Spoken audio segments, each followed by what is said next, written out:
bloopers or all that kind of fun stuff.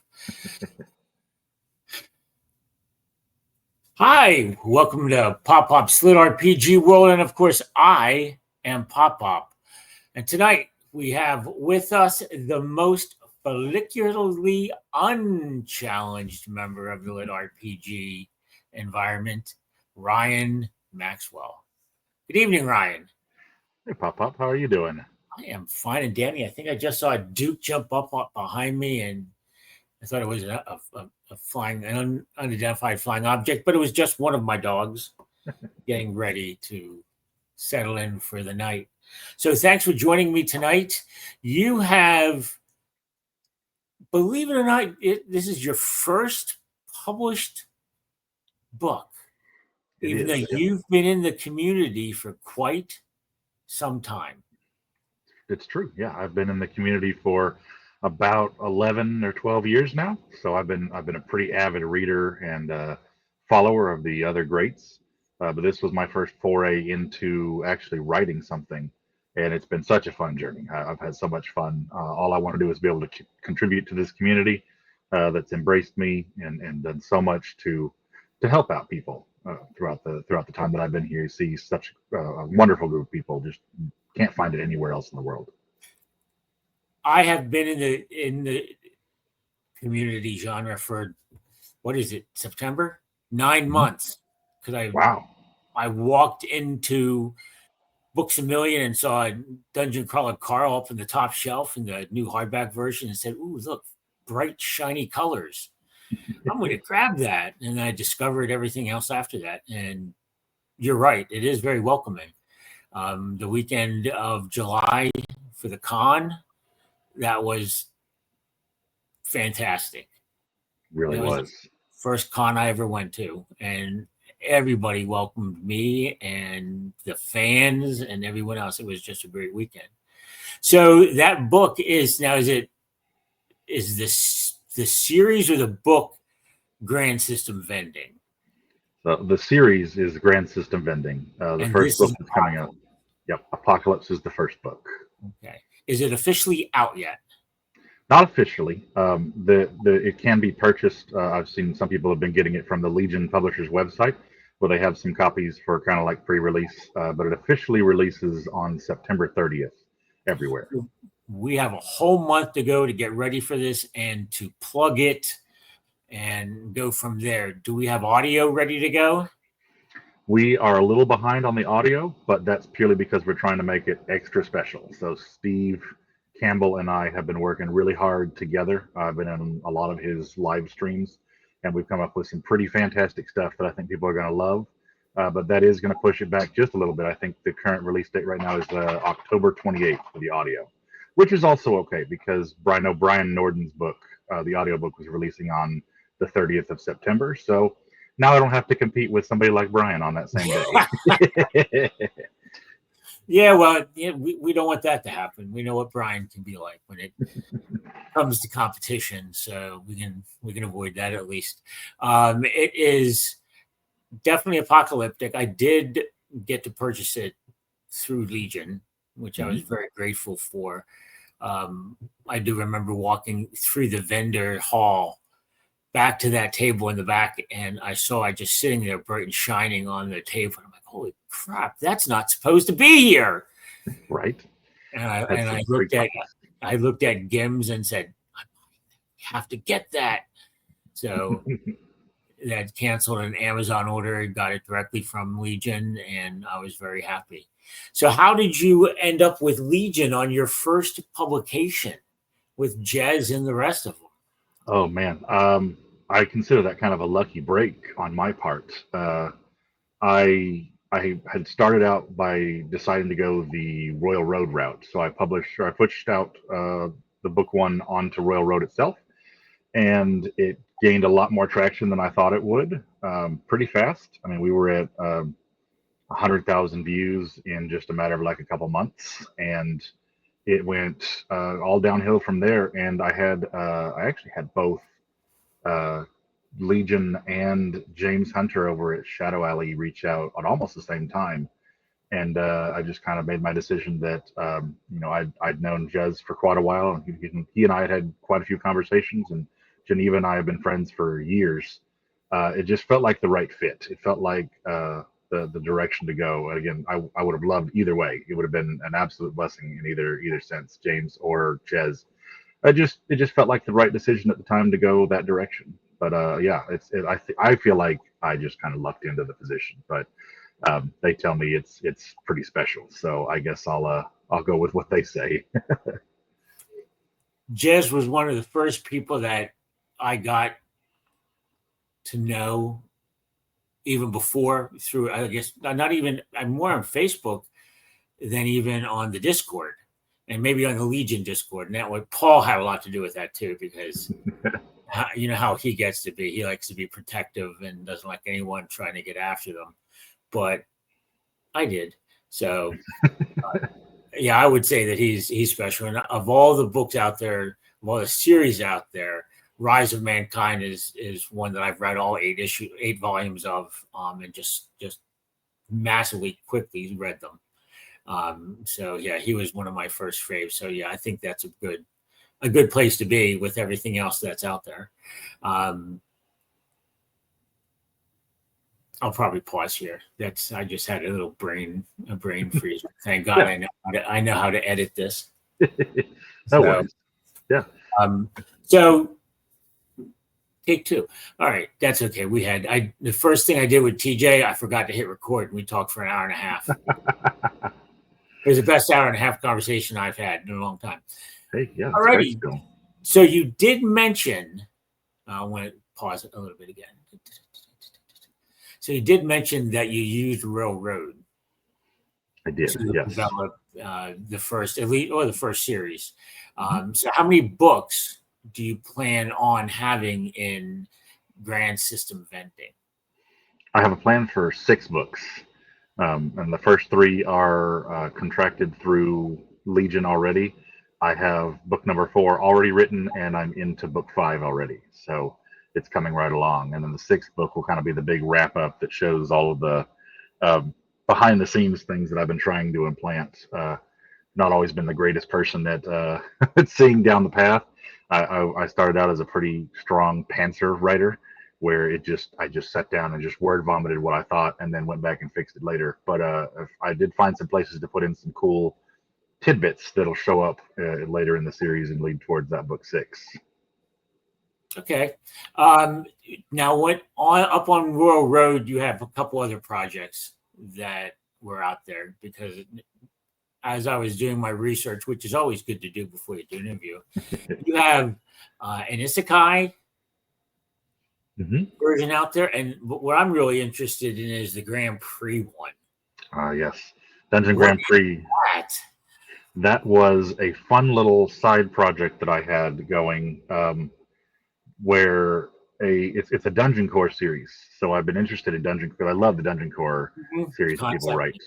Like Jonathan Brooks is an amazing Dungeon Core author, and I loved some of his stuff. So I decided to try my hand at it, because I had this idea of what would happen if somebody from this world went into that world, retained their memories, and created like a race in a dungeon. So it's kind of like Mario Kart meets Dungeon Core, where it's like a death race that happens inside of the dungeon, and then the adventurers try to survive racing through there with different traps and minions and other things that are all out to try to kill them as they're going through the race.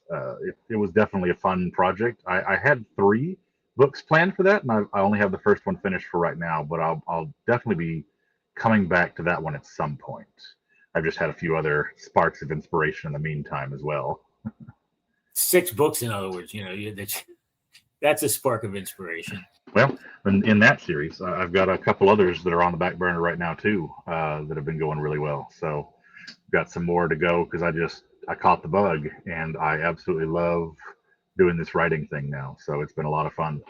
But you're not full time. No, definitely not full time. You still have your 9 to 5. Yep, I have a 9 to 5. I am a QA engineer for a software development company during the day, and then aspiring author by night. Aspiring is a good word to use when you're getting there. I can't wait to see how everything goes more and more for you. I'm glad there's only not going to just be the one series, but Definitely. when you get the bug, that's the way it seems. Yep. Definitely going to keep going. And I'll keep reading them because that's what I do. I can't write, but I sure can consume, as you can see behind me. Absolutely. So, those are the things I wanted to hit on your books. Let me look at my wonderful little cheat sheet and my notes. And again, I'm so happy that I have the ability to edit. So Particle God is the other isekai thing that I found up on Royal Road. Both of those are on hiatus, right? I don't have Particle God, actually. Dragon Rider was my other series that I had up on there. Okay, that must have been an error on the review. So what's the other one? It's called Dragon Rider. It was like a series that I wrote before I really got into the other things. It's not wonderful. It was kind of my first. It was kind of my first attempt at really writing something as a full book. I'd love to go back to it eventually, but it's definitely going to need a major overhaul. But it's fun. I put it out there, and this is an outtake for us. This is an outtake for us. So it's a learning process. I mean, I'm just learning about everyone else too. So yeah, no worries. All right, so Ryan, one of the things you mentioned early on in the interview that you've been involved in the community for about 10 plus years, 11, 12 years. Mm-hmm. So you came on board at or before the time that the land came out, even predating that, or what's your history like involved in the community? So the land was my introduction to LitRPG. That was the very first ever LitRPG that I bought, and I bought it on accident. Actually, I had been deep into fantasy for a long period of time, and there was a series that I was listening to in audiobooks, and the next one wasn't out yet, so it said, "Here's some other recommendations," and I clicked on the land to look at it to see what it was about, and apparently I clicked the buy now with one purchase or with one click button on accident. And I was like, no, I didn't mean to buy this. I didn't. Fine, I'll just listen to it, see what it is. And as soon as I listened to it, I was like, holy cow, this is exactly what I needed and was missing in my life. And I've just been down the rabbit hole ever since then. So I think I came in right around book 3 of the land. When it was dropped. So it's been a long time. I can't believe that it's been that long since the land first appeared. But yeah, he had like 5 books in a year, so it was amazing to get to find something that was coming out that quickly. Because most fantasy authors were like, oh yeah, you'll get one every 2 to 3 years. You'll get into the next book in the series, kind of thing. So to find some authors that were writing so quickly was just absolutely amazing. Well, that's the benefit of me coming in 2025. There's so much that I can just buy, almost complete, not necessarily because, some never complete. We know that. And then, so from the land, how did you get involved more and more into, because everybody, everyone knows you. I mean, as you said, you knew Geneva forever and Jazz. Yeah, a lot of it all came from the Land's Facebook group. I joined that after, at the end of one of Aleron's books, he had mentioned his Mist Village group. And that was where I really started to get plugged in and connected. And of course, that's one of those Facebook groups that it's about that book. You're not supposed to talk about the other ones. And I was like, okay, so I get that. That's the rule. But where can I find out more? Where can I find more things? And it was about that time that Aleron, it was a year or two after that Aleron created the LitRPG group, the one that is now, what the convention's named after and everything, and or convention came from. And that LitRPG group was really where I started to find more and more things. And I would comment on there. I would watch people who gave recommendations, and I would go and read their recommendations based off things that I had read that I liked and they liked as well. And I would post my recommendations. I'd say, hey, I just read this book. These are the things I liked about it. These are the things I didn't. And this is a pretty amazing book, or this was a so-so book, or here and there. And then just got to talking with people through that community. Especially, again, the Mist Village was one of the biggest ones that really brought me in at first.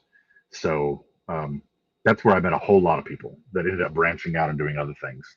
And I started into a lot of Aleron's lives that he would do, where he would come on and do like an Ask Me Anything kind of live.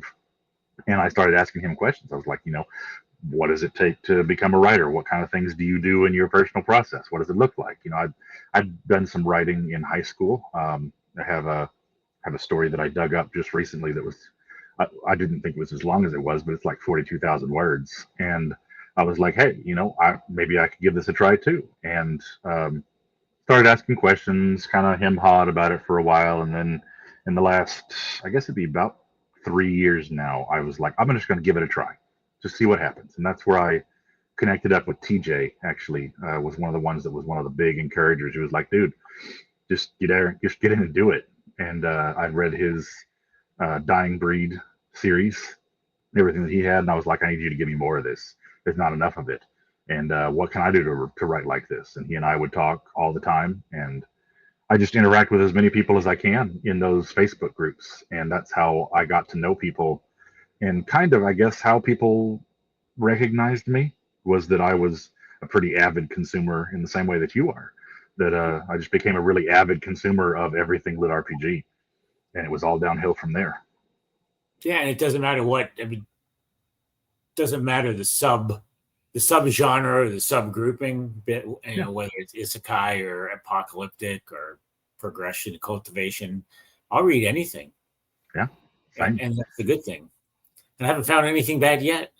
Yeah, I haven't found anything that I really hated either. I mean, I found a few that I was like, I don't know if I'll continue this one or not, but that's very, very few and far between. The vast majority of things, I'm like, I need all of them.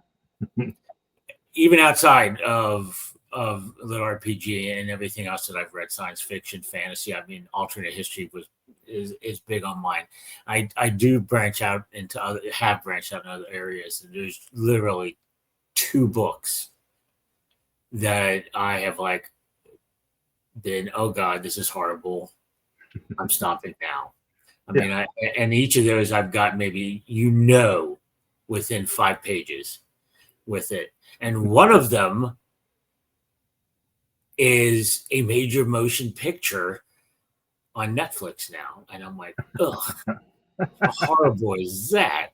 So that doesn't happen often. Usually, I find books and I pick them and I read them. And in this genre, ever since I saw Dungeon Crawler Carl, I'm rabbit hole just like you were. So it happens. I've definitely been the same way. It happens a lot. So who in the genre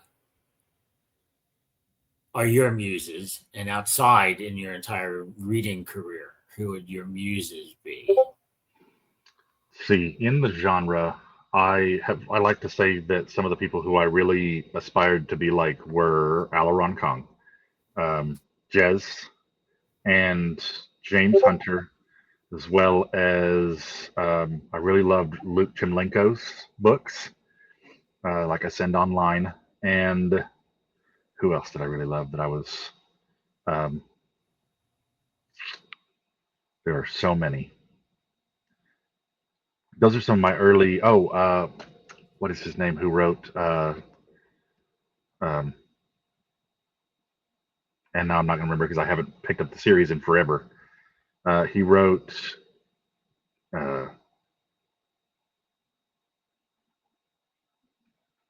Gate of Eternity? Eternity Gate? God, I can't remember the name of it now. So I can't help you. Yeah, it's an older one that I loved so much. I'll have to go back up and look it up though. But those are some of my favorites and some of the people who I was like, I really, really want to be like some of these people and write the same way that they did. And then outside the genre, I loved Eden's Gate. That's what it was. It was Eden's Gate is the name of that series that I really loved. And outside of the genre, my all-time favorite is Tolkien. I absolutely love his books. I've read almost everything he's put out, except I haven't quite made it all the way through the Silmarillion yet. That's a really hard one to swallow sometimes. That hurt my brain. Yeah. I think I was like 18 or 19 when that came out, and I actually bought it hardback back then. And it was like, okay, no, too much. Yeah, but I used to read The Lord of the Rings all the way through about 3 times a year when I was in high school. And I mean, I loved that book. I love that series. I And just then can't. Stephen,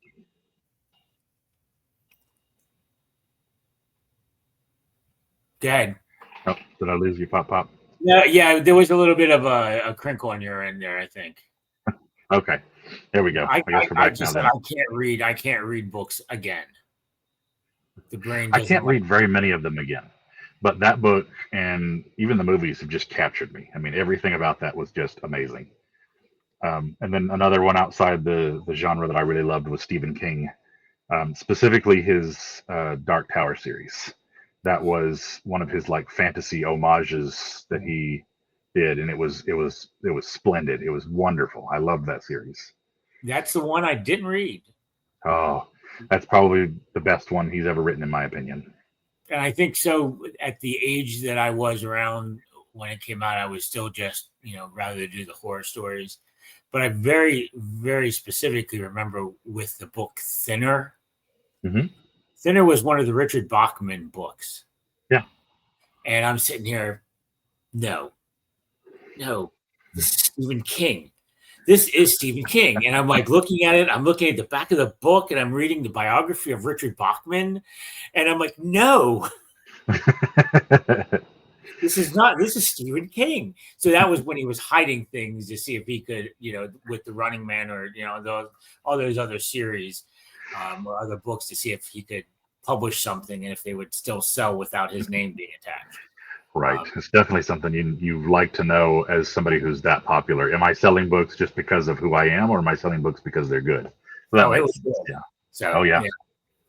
So that's one thing. I just never did the Dark Tower. It just did not jibe with me back then. I guess I was not ready for that depth and what I got what I found here with what we have now. So some of them are the same.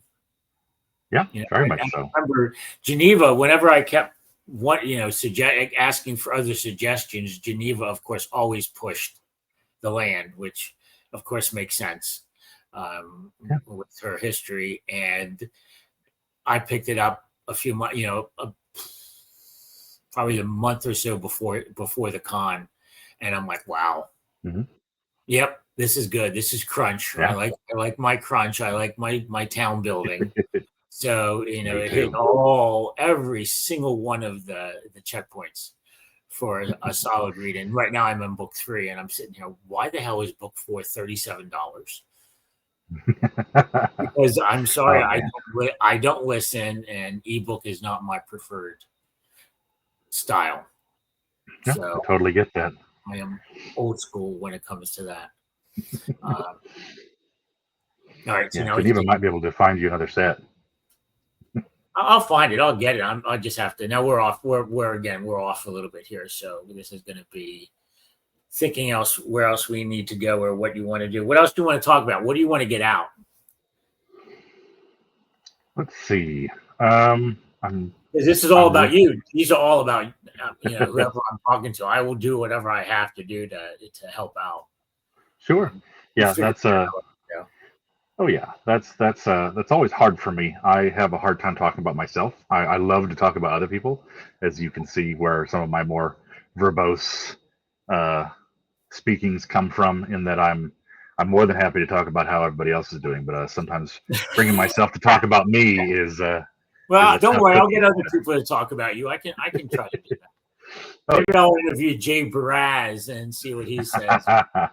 Oh, that'll be something, won't it? Actually, he was. I asked him. I said, "Do you have anything? I'm going to talk to him tonight. What do you have for me?" He said, "Nothing. He's just chill." Exactly what he said. So he said, "Yeah, he's just chill." I mean, I try to be.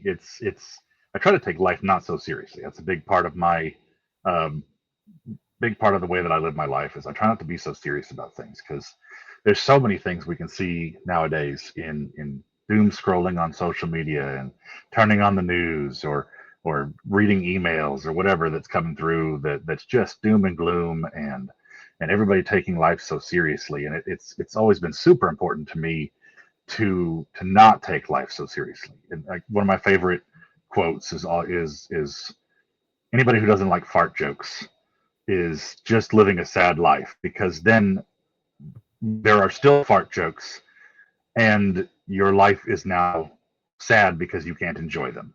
So everybody farts, just smile a little at it. It's okay. I always blame I him try on my to. granddaughter. I always blame them on my wife's cat. So it's So one of the things that happened to me as soon as I was reading Grand System Vending, I ran into Jay when you introduced, hey, I'm Jay Beraz. I'm like, holy shit, Jay's been tuckerized. And I messaged him and he's like, I don't get tuckerized. I'm the second most important character in the book. I can't say I'd go that far, Jay, but yeah, he hasn't been tuckerized yet. Though there are some offers on the table. I had somebody message me today. I was like, they said, "How can I pay to get the alternate ending of that?" I was like, "Look, I accept Visa, PayPal, Venmo, all major credit cards, and more than happy to write them into the death in the first book if we need to. Whatever way, you pay enough, you can die however you want too." There you go. That's fine. But yeah, I've kept him around so far. He's still alive at the end of book 4 and beginning of book 5.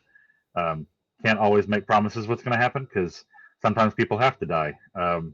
It's part of the story progression that at least I feel like personally, I wouldn't want to read a book where everything ended up as sunshine and rainbows at the end, because it feels unrealistic. So while I do, again, I like to keep things light and airy, that's kind of like my sense of humor part of it. But at the same time, if the heroes always experience good times and sunshine and gumdrops, then there's really not any challenge to the story, and there's not any emotion put into the writing. So sometimes characters have to die. It's just a common part of writing something that you hope to be as fun as it can be. So he still. I always say no characters are safe. If it's part of the narrative, it's part of the narrative, and that's what's going to happen. And while I have plans for most of the major storyline, starts here, goes to here, ends here, the things that happen in the middle sometimes take over from the characters themselves, and it can get away from me at times, and I'll have to rein them back in. But at the same time, it's fun because sometimes even I didn't know that was going to happen in the story, but that is what that is. And again, I think it's just all part of learning to craft a story that someone's going to want to read. Where were you during the permadeath panel? That was, that you added some good verbiage in it that would have made it. I think everybody was near death that morning anyway. So, but that would have been, you would have been a good addition with that thought process I appreciate that. On the potential death of characters, because everyone can't live.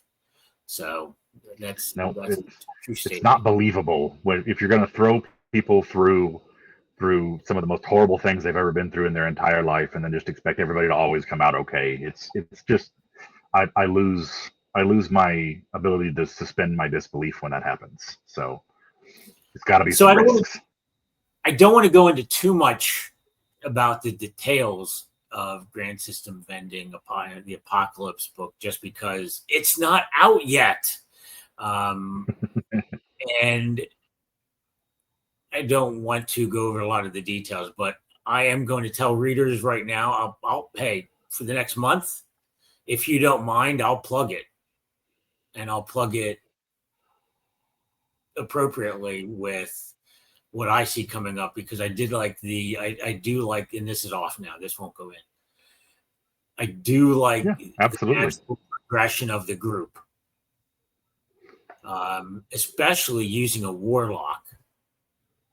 Yeah, that was a tough decision. That was good though. I mean, it's like, oh wow, how about that? Because he's not a bad warlock, yet. I don't know what happens, but at this point, he's not a bad warlock, but he's got dark side magic. Yep. And Azeroth is just a douche. So yeah, I couldn't believe how popular he was. he's up there. I don't know. Let's see. Now let's go and look. And is he Dave? If you've read Bosloe's book, I don't know. Dave is pretty high up there, and of course, the Dave and the SJ relationship is totally up there as well. But he's up there. I mean, definitely is. He is a foul mouth, whatever he is. Is he a demon? Or he is not a demon, but he is a. I guess you could kind of consider it like a minor deity. I mean, just warlock patron is really what it is. They're like a step or two below an actual god in this system universe. So he's lots of power, but he got there through eons of learning and developing and growing his power over time. And he is just not happy when he has to crawl out of weird portals. So at first, so I think you'll really like some of the way that Azeroth develops in the later books as well, because he kind of grows as a person as well. Ironically, I've really tried to show some more sides of Azeroth than just that I'm an asshole side of him that I introduced in the first book with. And now Steve Campbell is doing the narration. Is he going to go all the way through and do all 6 books? Or just that's my plan. Directed? Okay. I want to check something real quick, and I think it's going to be really weird. So just bear with me as I go and look at my notes about my other interview that did not happen tonight.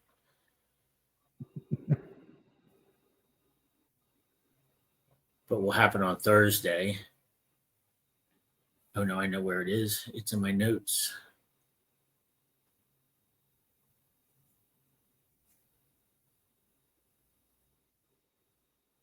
All right, no, there's another Campbell out there that does audio, and he's doing the audio for Dominic Ruiz's. His name is Tim Campbell. Okay, yeah. He does a lot outside of the genre. Does a lot of Jennifer Armentrout books, and she's fantasy.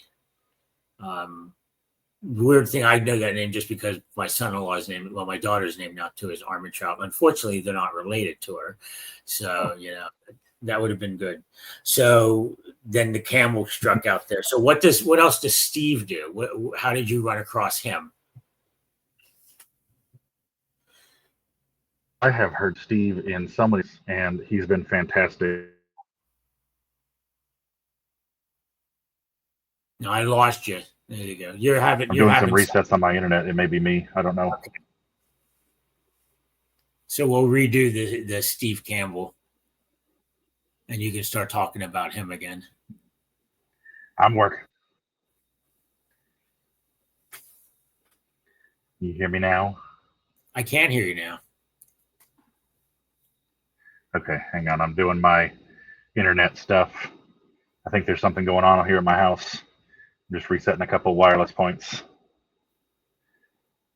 Oh, now you're back, and I'm back too. Okay. There we go. All right. So how did you select, or how did you and Steve Campbell come together for the audio book? Oh, I had heard Steve in quite a few different books that he did, and I've always loved his voice and his style. And then Steve and I got connected at some of the Guildify cons that were like the online conventions that Geneva was helping out with for a number of years. And we got to know each other through Guildify Con. And I was like, I think Steve is the person for this book. Is there any way that I can get Steve? I mean, I had to go through and ask, and they're like, well, give us like your top 3 to 5 people, and we'll see who we can get. And I gave him a list of those people, and I was like, if we can get Steve, I want Steve, because I can just hear Steve being the voices for this. It's weird when you get to that point where you're just trying to find somebody who matches. And I had a couple possibilities. I mean, I would have loved to have had Sound Booth look at it, but they said they were at least a year out from even reading the book, much less doing any recording. So I was like, that's not for me. But at the same time, that left me with how do I go find who would be a good fit for this book? And so I went through Podium's website where they have a lot of they have almost all of, if not all of their narrators with examples of their voices in some of the work they did. And I listened to, good Lord, I must have listened to over 100 different people talk in their little snippets from the books they have recorded before. And every time I did it, I kept coming back. I was like, it's Steve. Steve is the right voice for this. I've listened to so many different people, and I cannot find anybody that I like as well as Steve. And Geneva was like, well, cool. We'll see what we can do. And then they were like, yep, we have Steve. We can do Steve. Yes. Very good. It all fell into place. That's awesome. It did. Yeah, it was wonderful. I'm so blessed to get to have Steve doing this. So do you want to go and like do a 30 to 40 second buy my book that I can do that. I can put into a reel? Sure. And we'll I can do something like that. See how well I do and how many times I'm going to have to record this one too. You're not the only one who makes mistakes, PopPop. I always blame it. I can blame it on being a boomer. So, and trust me, I do. So I could just blame it on being me, I guess. At least that's what my wife tells me. So yeah, if you haven't had the chance to already go out and look it up, Grand System Vending Apocalypse, which is book 1 of the series, is going to be dropping on September 30th in ebook and hardback and softback. The audiobook is going to be dropping on November 28th as of right now. And this has been a wild ride to get to put things in there. So if you love post-apocalyptic, if you love, I've designed this around a group of friends rather than just one lone MC who's out there in the world. Who these people band together. The world is about to end in the way that they have never thought possible. Magic comes to the world, and then there's a whole new a threat of space pirates coming to plunder the world in a later book in the series. That they have to then figure out how to survive in this new world. And the main attraction for this is that the aliens who were putting the system into place on Earth noticed that humans love vending machines so much. They're everywhere. So they decided to, instead of placing people on the planet like I've seen in some of the other series where they'll run the storefronts for people that are there, they changed all of the vending machines into miniaturized, unmanned storefronts where they can buy anything that they need for their survival gear. And they have to survive through monsters populating the earth now and spawning from so much mana being present all in one place at the same time, to finding a giant monster that is taking over the vending machines in the world and giving out the wrong survival gear to the wrong people, which is threatening their very ability to survive in that existence. So if you haven't had a chance to go read it yet, I think you're going to love it. It's a dark humor, lots of buddies just ragging on each other all the time, and I have a character in there that is every possible intrusive thought I have ever had in my life, all in one place, that I think people will really enjoy. James is my every intrusive thought that I just let run wild. You did. I've cheated. I'm reading the book, so I can't help it. I mean, literally, Ryan, when I saw the cover, and this is in the summer, because I pre-purchased it as soon as I saw it on Amazon when you put it. I mean, that was well before the con. Yep. That it was there. So that was one of those, oh my God, this is a yes. And so the gasp when I saw it on the table was like, what's wrong with you, Steve? My wife was like, you don't understand. That was good. Well, we'll do that. And if I want to get you to do something else, I'll message you on that. That was good though. Sure. Yeah. Now you get to tell me, what is LitRPG to you? Does it have, to me, I love crunch, but then again, I can do without, and I will read progression, and I will, so this is going to be hopefully what I'm trying to or planning to do is to do a little podcast of what is LitRPG, and then intersperse your thoughts, the author's thoughts, into the podcast. So Sure. think about it, and to you, to Ryan Maxwell, what is a LitRPG novel, a LitRPG work? What makes it LitRPG? So I think, to me, there is the aspect is about progression. There needs to be a measurable form of progress in a character's development. And we're not talking about the way that you develop a character's personality or the way that you develop a character's thoughts or feelings. We're talking about a physical progression in some way, shape, or form, be it through the Eastern style progression of the ancient Chinese or Japanese, where they use chi or points in their body that they need to train, or if it's just flat out stats that someone is given, such as in a video game, that they have to build up and gain experience and things like that to show a physical movement and progression.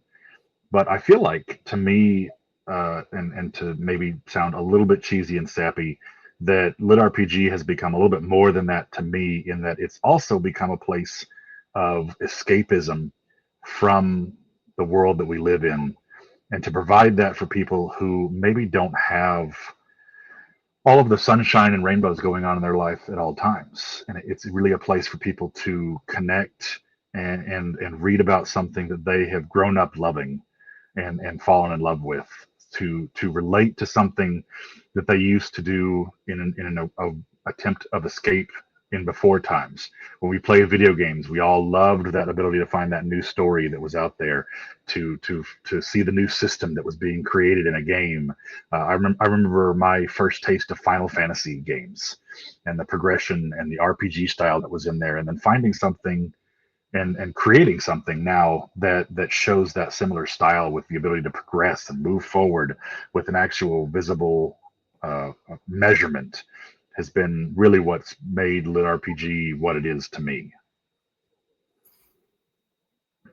That'll do good. Thank you for that. Thoughts are wonderful. Now, you just, as you went through that and you mentioned Final Fantasy, I've never, ever played Final Fantasy. Okay. That's probably my favorite RPG of all times. It was just nothing. I mean, I don't know. I guess it was kind of like the size of the swords. I don't know. MMOs. Mm-hmm. What's your favorite MMO from way back when? Way back when, my favorite from a long time ago was either World of Warcraft or EverQuest. But my favorite MMO of all time is Elder Scrolls Online. That's my favorite one that I've ever played. But I'm a huge Elder Scrolls fan. That's like being able to play a LitRPG book is to play Elder Scrolls. Yeah, I agree with you. And EQ definitely as well for me, way back when. But I do remember that there was a weekend where everything crashed on EQ, and I had to leave. There was a goblin coming at me, and all of a sudden everything just froze, and it just crashed that weekend. I think for almost everybody in the game, which was when I went to Asheron's Call. So, yeah, I think I went to Diablo at that time as my alternate. It wasn't an MMO, but that's another great RPG that I've always loved. It is. So that maybe that have to be something else I get to talk about now. So I got a lot of editing to do. Anything else? If you haven't already subscribed to PopPop's channel, you absolutely need to do it now. I think this is going to be the best that there is out there. I mean, we got Chat and Stats. I guess I shouldn't say maybe absolutely the best, but you are right up there with Chat and Stats for me. Do not. Richey will ban me from the internet if he hears people say that. Richey has, even though I've just met him and I've just known him for a few months, he has such a depth of knowledge and experience in the community that he can draw on that I don't come close. There's just no way. I would never, ever put myself up there, even though I do I am going to grow the brand, but I do appreciate that little blurb. I'll definitely use that. Yeah, Richey is totally different way he does his chat and stats because of what he has. And I'm not going to be, as you can tell, I'm not going to be the same type.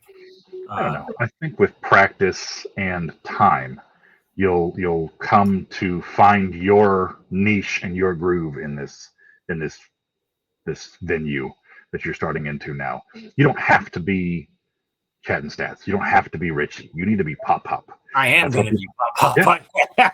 Because that's why people love you. That's what people, I hear it all the time. People talking about it, people mentioning you in the Discord servers, all the things. It's something that because you are who you are and you're not somebody else, that's what's going to give you that niche in this venture that you're working on right now. That's why I said I think you're going to be successful. I appreciate that very much, and I'll be around. And now I'm comfortable with going out to people. Yeah, for sure. And saying, "Do this. Let's do this." Now that eventually I'm going to do live chats, but I want to make sure I can get the people to show up for that. And definitely. Even Reck, who's doing Stumbling Up, Reck and I are going to do a team up. Okay. Well, we're going to sit and talk because we're different enough that it will be fun to have some conversations. Yeah, and I'd be very interested to see that. So that the only difference between the way he did his pre-con work was they just didn't give enough. He didn't do enough advertisement, and he kept the most of the adverts on Discord. So it kept a very small amount of people coming in, and Chat and Stats needs to expand that too. Sure. Because, I think they're working on that. Then they've been given some ideas, but there's just to let you know that I know I've become really close with Richey. He and I talk all the time, and Richey has these same feelings that you do. And we all have them. The feelings of am I ready for this? Am I doing the right thing? Am I on the right path? Have I found my niche? Am I doing all these things? And all of you need to remember that you're here because you found something that you enjoy, you love, and it's special. So that's why I say to Richey the same thing I say to you. You've found the direction to go. Now all you need to do is practice. And everybody loves you. And do it. Everybody loves them. So how old is Richey? I want to say 28. He's not 30 yet. I know that. He's got awful young. Yeah. Gotten to have the experience he does, and the knowledge, and the ability to draw on. Now, he's fine. Well, he just did exactly what we've done. What we've said we're doing. He just consumed so much, and then was an active part of those Facebook groups and messaged people and replied to comments and shared his favorites, and that's how he got to be where he was. So that's all we can do to get into those things, and you'll be surprised how fast that comes just from doing those things. That's why I was saying, as soon as I saw that it was I was like, oh, it's PopPop. Yeah, I will definitely do this because I've seen PopPop everywhere, and I need to be a part of this too.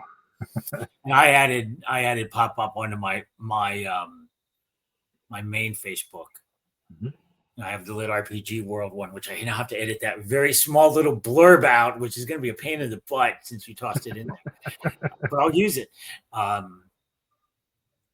But since I'm using both, I had to put my name in there. And the biggest key reason that I had to do it, I cannot use PopPop's LitRPG page on Sean Hall's and Don Chapman's Facebook page.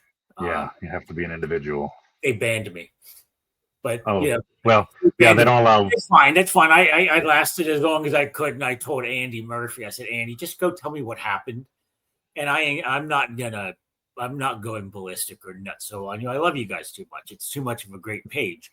So, thank you, because I'm sure they put up with a lot of shit from trolls and whatnot. I mean, it's 50,000 people. Right. Yeah, they deal with a lot, I'm sure. So, and then today I also made some really good posts. I followed up with some good comments for a new, as far as I know, he's a relatively new person.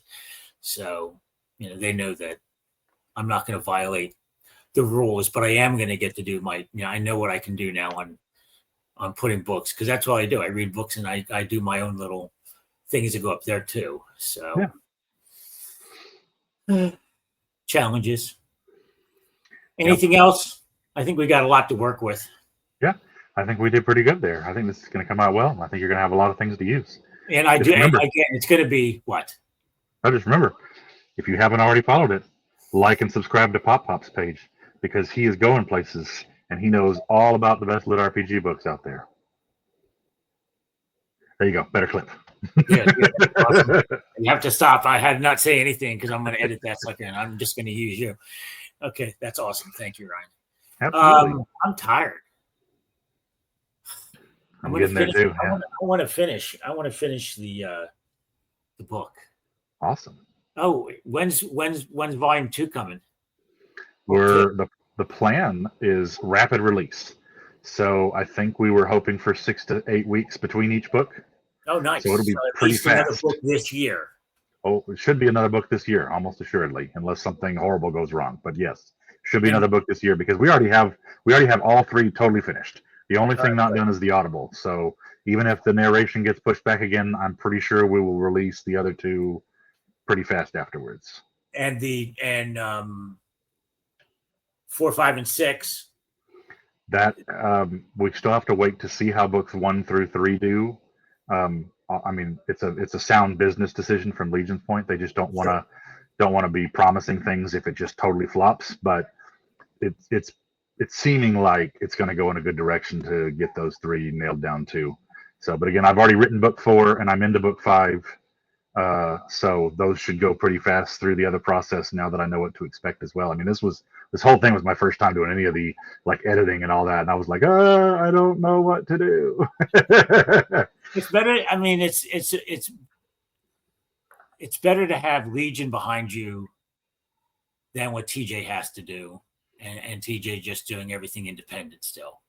Yeah, I would be totally lost without Legion personally. I can't brain enough to do some of the things that are required with that. The people who do this as just indie authors they have my utmost respect. After everything that I've learned going through this process, I would have just been like, this isn't worth it. So I am beyond honored to have somebody like Legion helping me along the way and doing a lot of the hard work that goes into this. Like marketing scares me more than anything else in this world. I'm like, I don't even know how to market these things. So yeah, it's a true blessing to get to have somebody like that behind me for doing this. So now I'm going to use that for I'm going to get that. We'll score brownie points with Jez and Geneva.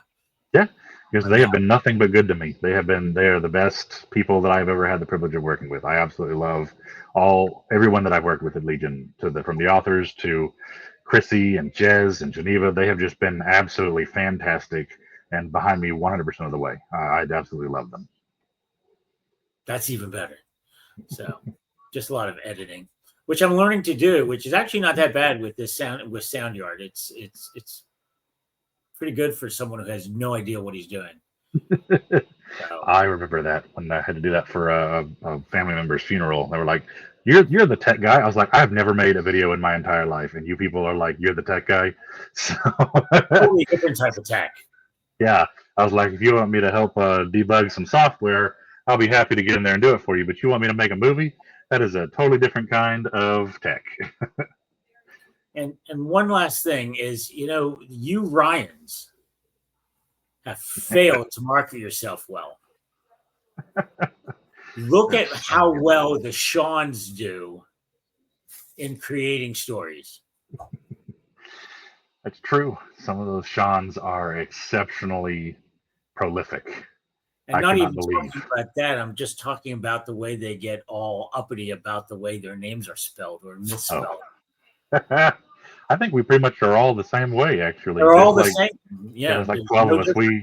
We unionized. That's what it was. We were able to standardization.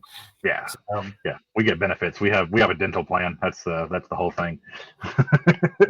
back years ago when Duke, please. When my second daughter was born, my wife was in, I guess they had a double room. There was another person next to them, and they were talking about naming their baby. And the mother's like, yeah, I'm going to name my kid Scene. And whoever they were talking to is like, what? Yeah, I'm going to name my kid Scene. SEAN. Scene. I made it through the first half of the Harry Potter books thinking that was how that name was pronounced.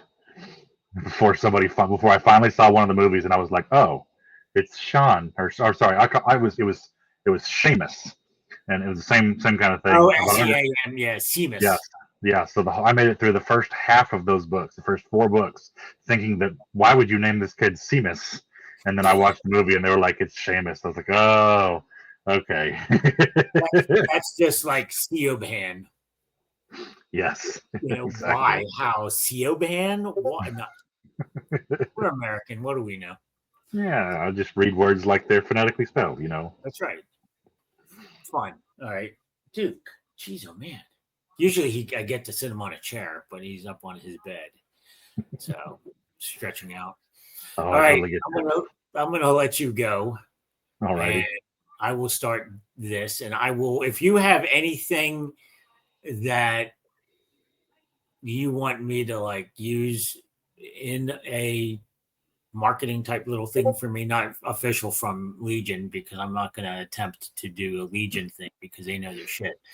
But a pick or something, I'll use the cover since I have it, and I'll definitely pound away for the next month on getting people interested in the book, because I am. It's a good book.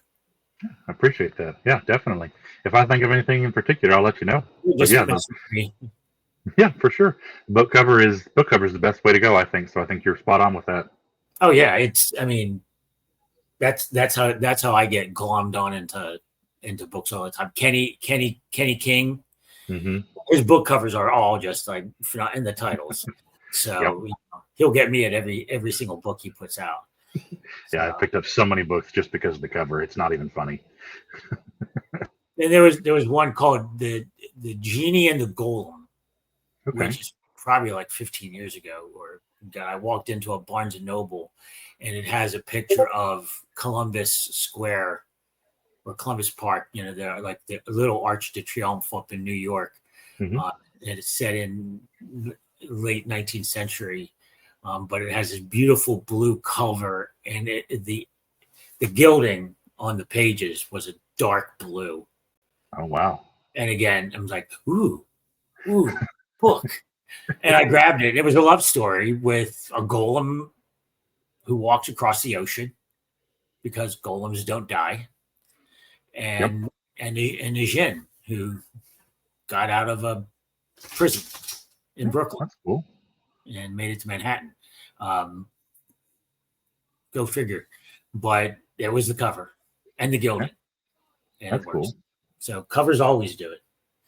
Definitely. All right, Mr. Maxwell, thank you very much. And I can't wait to continue developing and growing. And I'll be around with my comments all the time. Yeah, for sure. All right. Anytime you need any help or have any questions or want me back again, just let me know. I'll be always happy to help out however I can. As I develop everything, because you're going to have more books and more stuff, and we'll talk. And God, we've got July 10th to look forward to. Yes, for sure. We will be there. And I will too. And I might not even do all that many panels this year. I just may sit around and shoot the breeze now that I'm somewhat established. Yeah, for sure. All right. Have a good night. All right. You too. We'll see you later, PopPop.